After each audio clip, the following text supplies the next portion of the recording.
नमस्कार और स्वागत है आपका शून्य स्टोरी में। शून्य यानी वो खालीपन जहां हमारी दुनिया के नियम खत्म हो जाते हैं और अनदेखे अनसुने डर जन्म लेते हैं। कभी सोचा है आपने कि एक मामूली सी खरोंच मौत का दरवाजा कैसे बन सकती है?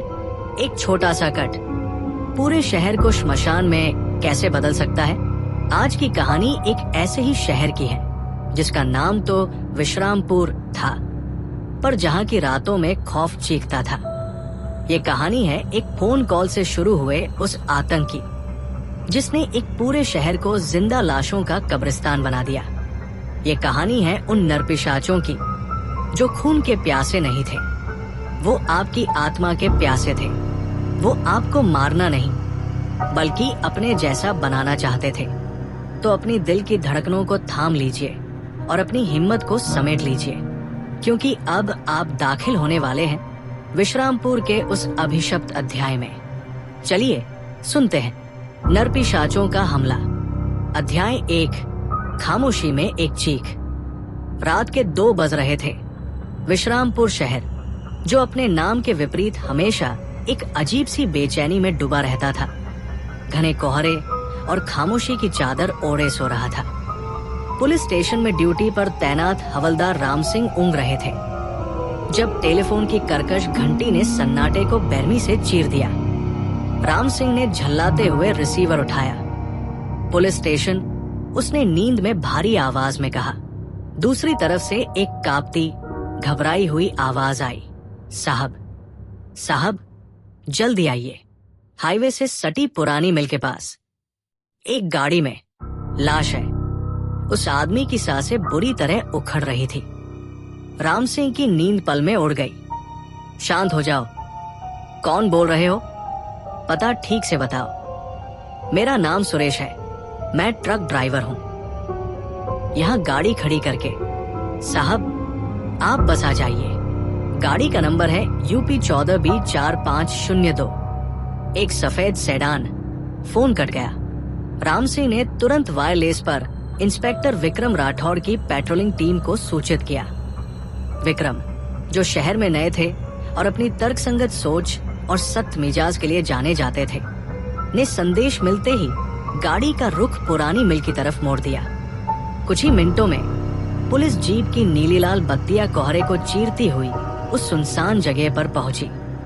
सफेद सेडान सड़क के किनारे खड़ी थी, उसकी हेडलाइट्स बंद थी। विक्रम ने टॉर्च की रोशनी में गाड़ी का मुआयना किया। ड्राइवर सीट पर एक आदमी बैठा था, उसका सिर स्टीयरिंग व्हील पर टिका हुआ था। दरवाजा खोलो, विक्रम ने अपने एक कांस्टेबल को आदेश दिया। दरवाजा लॉक नहीं था। जैसे ही कांस्टेबल ने दरवाजा खोला, लाश लुढ़क कर लगभग बाहर आ गिरी। विक्रम ने उसे सहारा देकर वापस सीट पर टिकाया। मृतक की उम्र 35 के आसपास रही होगी। उसकी आंखें खुली थी, उनमें एक अजीब सा खालीपन था, जैसे उसने मौत से ठीक पहले कोई अविश्वसनीय चीज देखी हो। विक्रम ने पूरी गाड़ी और लाश की बारीकी से जांच शुरू की। कहीं कोई जोर जबरदस्ती के निशान नहीं थे, कोई गोली का घाव नहीं, कोई चाकू का निशान नहीं। पर्स और मोबाइल अपनी जगह पर थे, मतलब लूटपाट का मामला भी नहीं था। साहब ये देखिए, एक कांस्टेबल ने विक्रम का ध्यान मृतक के दाहिने हाथ की ओर खींचा। विक्रम ने झुककर देखा। तर्जनी उंगली, इंडेक्स फिंगर पर एक बहुत छोटा महीन सा कट लगा था। कट इतना साफ था जैसे किसी सर्जिकल ब्लेड से लगाया गया हो। खून की 1-2 बूंदें निकलकर वही सूख गई थी। बस यही? विक्रम ने हैरानी से पूछा। इस छोटे से कट से कोई कैसे मर सकता है?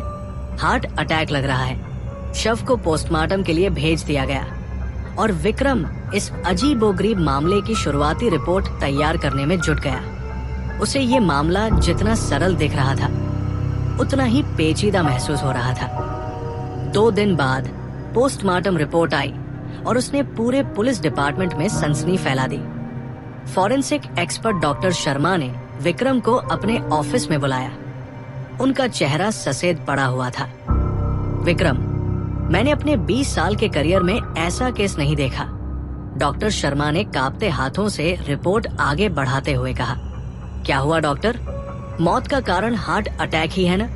नहीं, डॉक्टर ने दृढ़ता से सिर हिलाया। इस आदमी के शरीर में एक बूंद भी खून नहीं था। विक्रम को लगा जैसे उसने गलत सुना हो।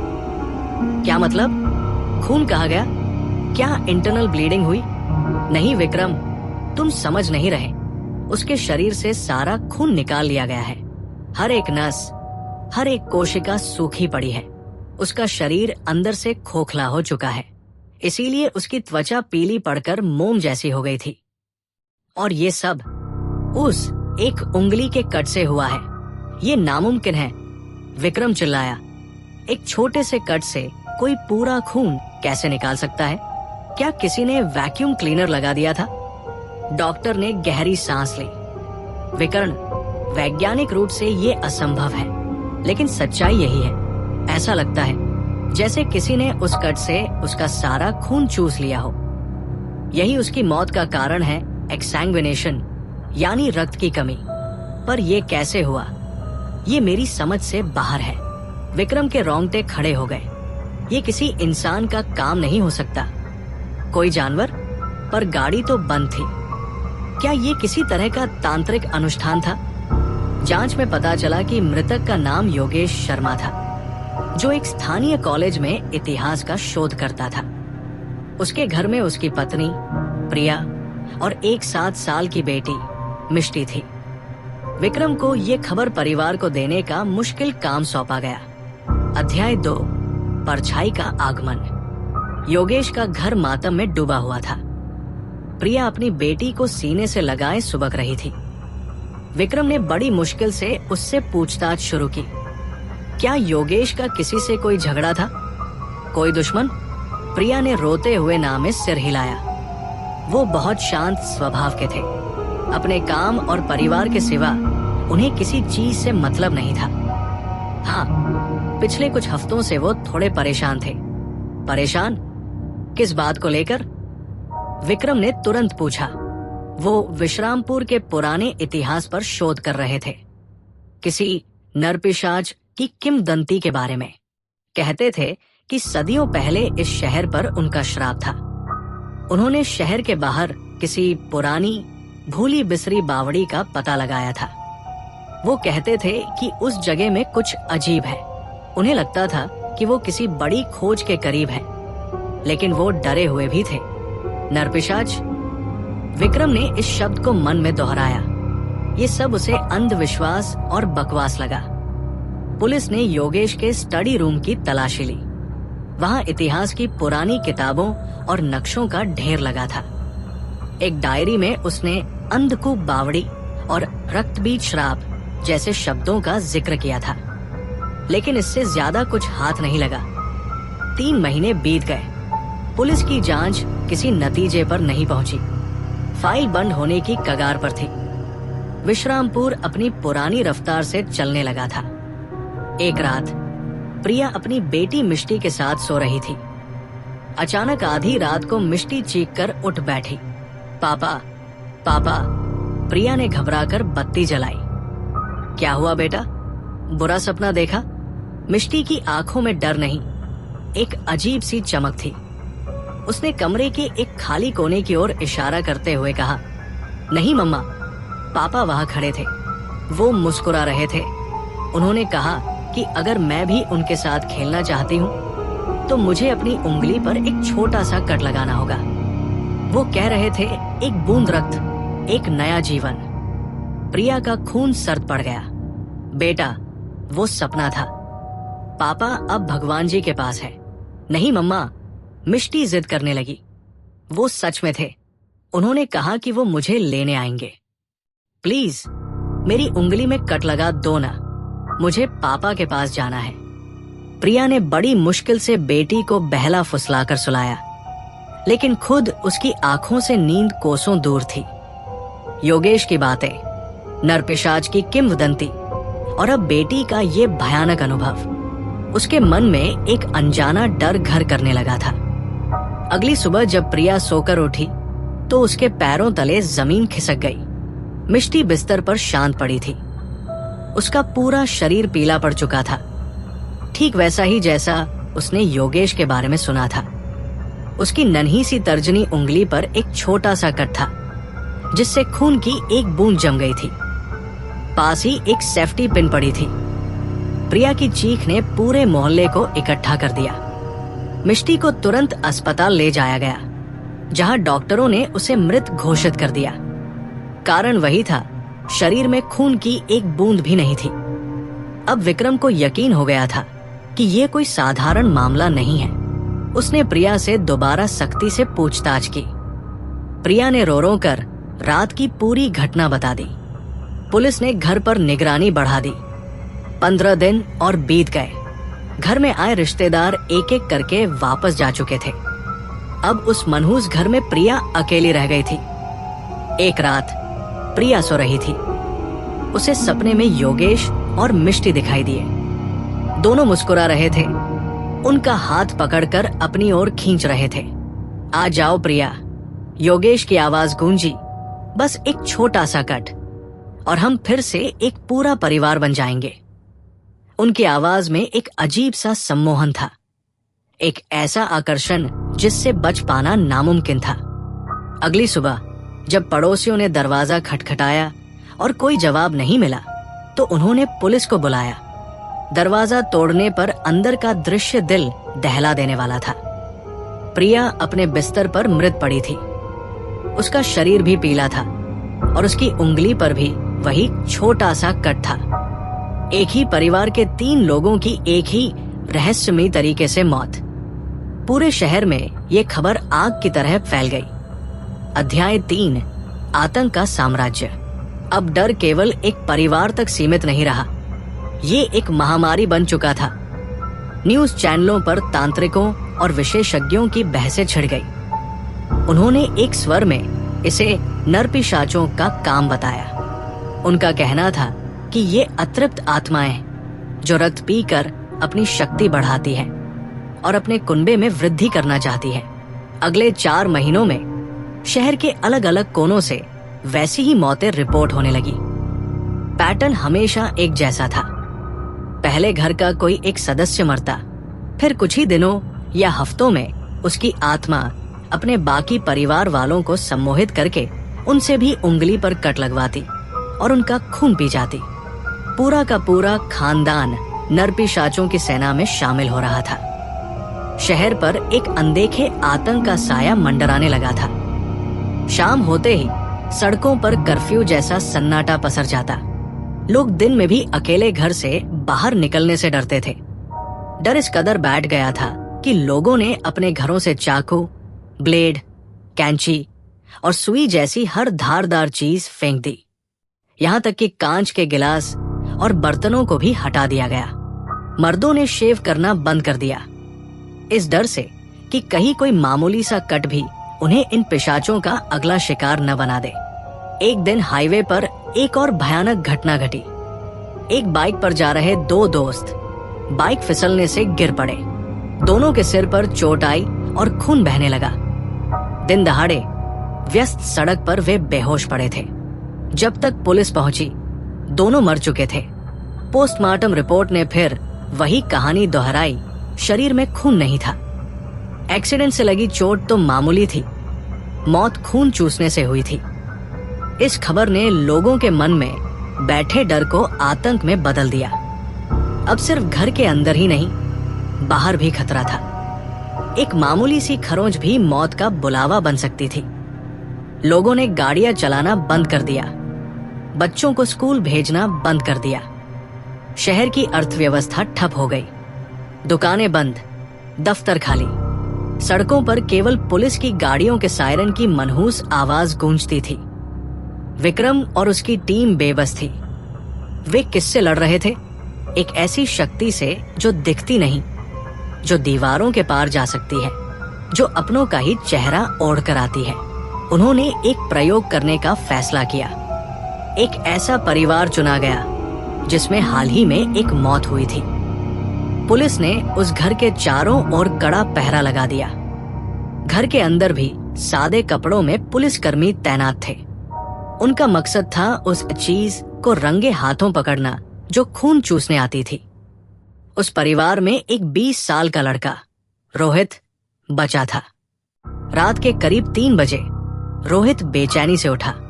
उसने सिगरेट जलाई और कश लेने लगा। अचानक उसने जलती हुई सिगरेट को अपनी तर्जनी उंगली पर दबा दिया। त्वचा के जलने की गंध कमरे में फैल गई। फिर उसने अपने नाखून से उस जले हुए हिस्से को कुरेदना शुरू कर दिया, जब तक कि खून की एक बूंद न उभर आई। तभी कमरे में तैनात पुलिसकर्मी हरकत में आए, लेकिन जो उन्होंने देखा उससे उनके होश उड़ गए। कमरे का तापमान अचानक गिर गया। हवा में एक काला घना धुआं इकट्ठा होने लगा।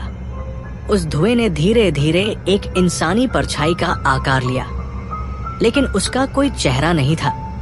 वो साया हवा में तैरता हुआ रोहित के पास पहुंचा और उसकी उंगली पर झुक गया। एक भयानक सरसराने की आवाज के साथ उस साये ने उंगली के जख्म से खून चूसना शुरू कर दिया। रोहित का शरीर ऐंठने लगा। उसकी आंखें पथरा गई और देखते ही देखते उसका शरीर पीला पड़ने लगा। कुछ ही सेकंड में वो मर चुका था। जैसे ही रोहित ने आखिरी सांस ली, वो काला साया धुएं में बदलकर हवा में विलीन हो गया। पुलिस कर्मियों ने अपनी आंखों से जो देखा था उस पर उन्हें यकीन नहीं हो रहा था। वे डर से कांप रहे थे। अब ये सिर्फ एक किंवदंती नहीं थी, ये एक भयानक हकीकत थी। अध्याय 4, प्राचीन रहस्य और एक उम्मीद की किरण। शहर में अब एक नई प्रथा शुरू हो गई थी।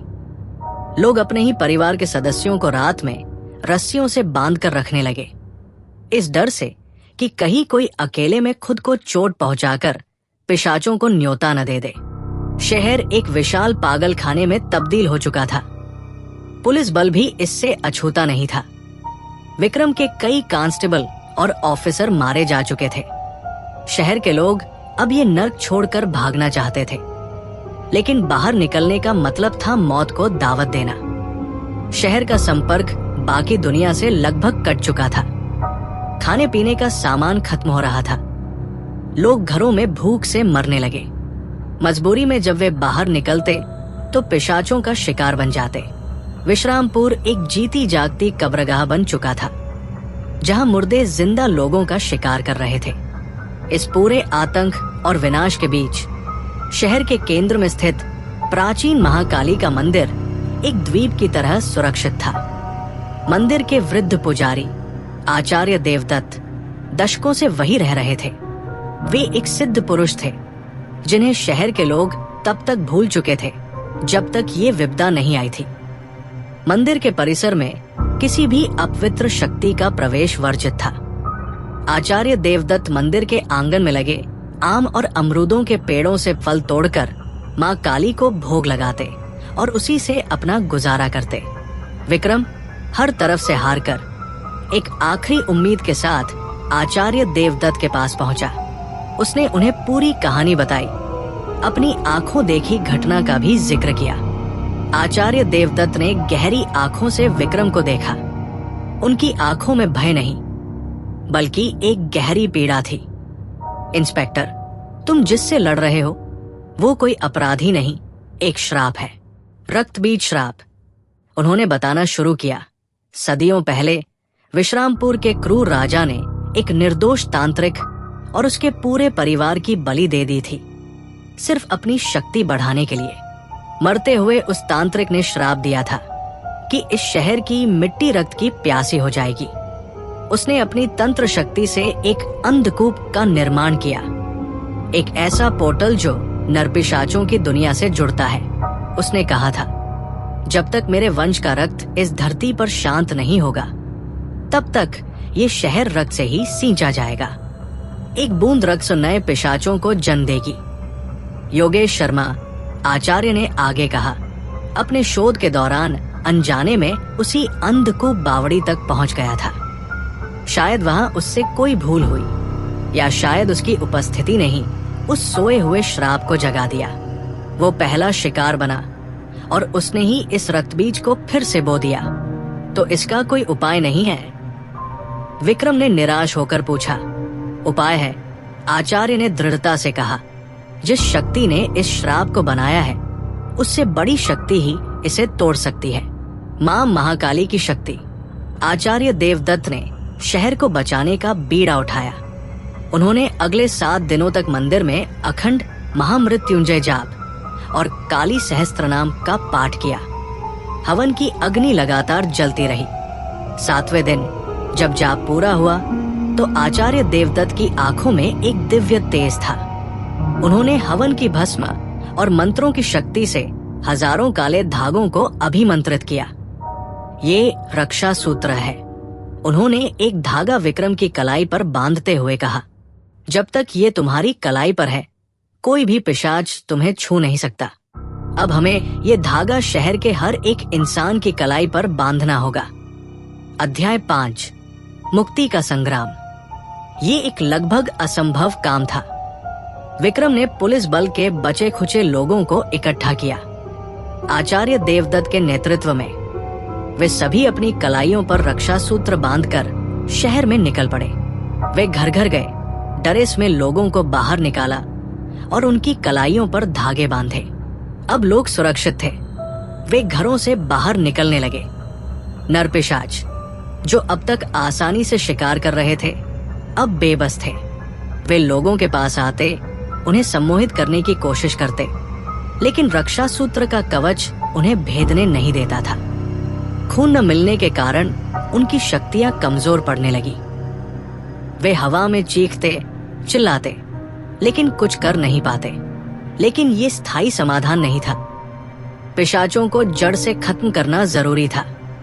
आचार्य देवदत्त ने एक बड़ी योजना बनाई। उन्होंने विक्रम को बताया, हमें शहर के मुख्य द्वारों और सीमाओं को इस रक्षा सूत्र से बांधना होगा, ताकि कोई भी पिशाच शहर छोड़कर भाग न सके। फिर हमें अंधकूप बावड़ी पर एक अंतिम महावन करना होगा, ताकि उस पोर्टल को हमेशा के लिए बंद किया जा सके और इन सभी आत्माओं को मुक्ति दिलाई जा सके। ये सबसे खतरनाक हिस्सा था। अंधकूप बावड़ी अब नरपिशाचों का केंद्र थी। वहां उनकी शक्ति चरम पर होगी। विक्रम ने अपनी टीम के सबसे बहादुर जवानों को चुना।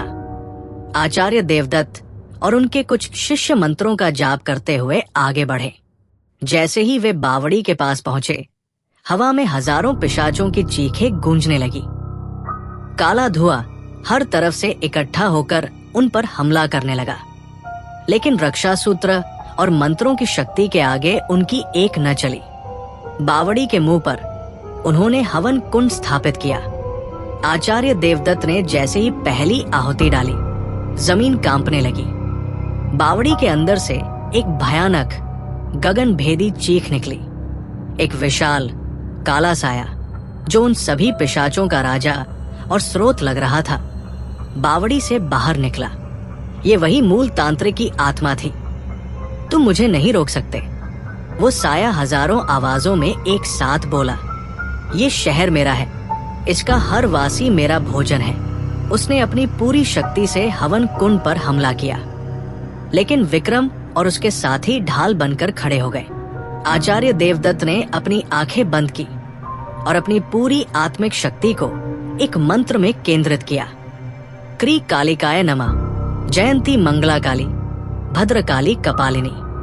उनके मुख से निकले मंत्र सोने के अक्षरों की तरह हवा में तैरने लगे और उस काले साए से जा टकराए। एक भयंकर विस्फोट हुआ। रोशनी और अंधेरे की उस लड़ाई में अंततः रोशनी की विजय हुई। वो विशाल काला साया एक दर्दनाक चीख के साथ सिकुड़ने लगा और हवन की पवित्र अग्नि में समा गया। उसके शांत होते ही शहर में भटक रहे बाकी सभी नरपिशाच भी एक एक करके चीखते हुए उसी अग्नि की ओर खिंचे चले आए और भस्म हो गए। कुछ ही क्षणों में सब कुछ शांत हो गया।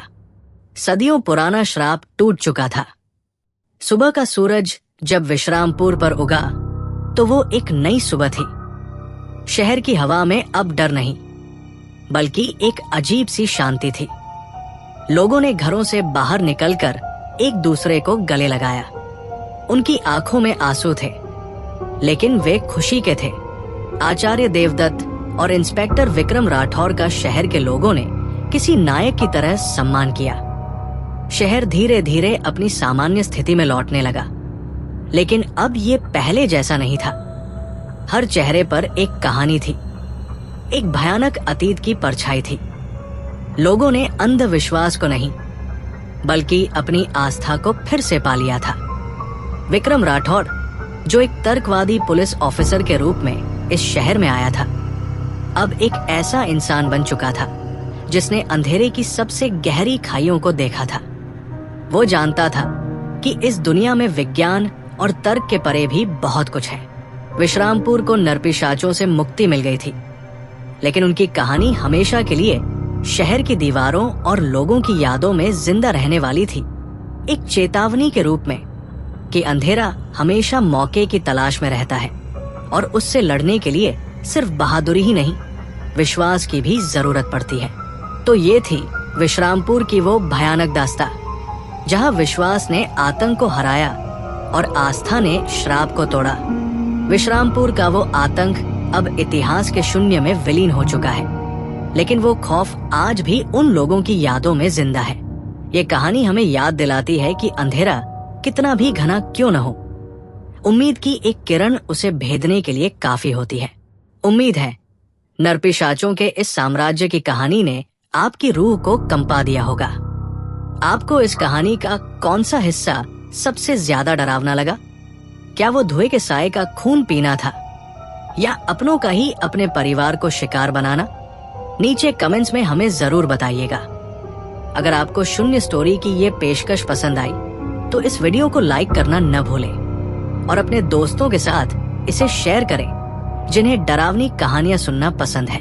और अगर आप भविष्य में भी ऐसी ही रहस्य, रोमांच और डर से भरी कहानियों के शून्य में गोता लगाना चाहते हैं तो हमारे चैनल शून्य स्टोरी को सब्सक्राइब करें और उस घंटी वाले आइकॉन को दबा दें ताकि हमारी कोई भी कहानी आपसे छूट न जाए। मिलते हैं बहुत जल्द एक और अनसुनी और अनकही दास्तां के साथ। तब तक अपना ख्याल रखिएगा।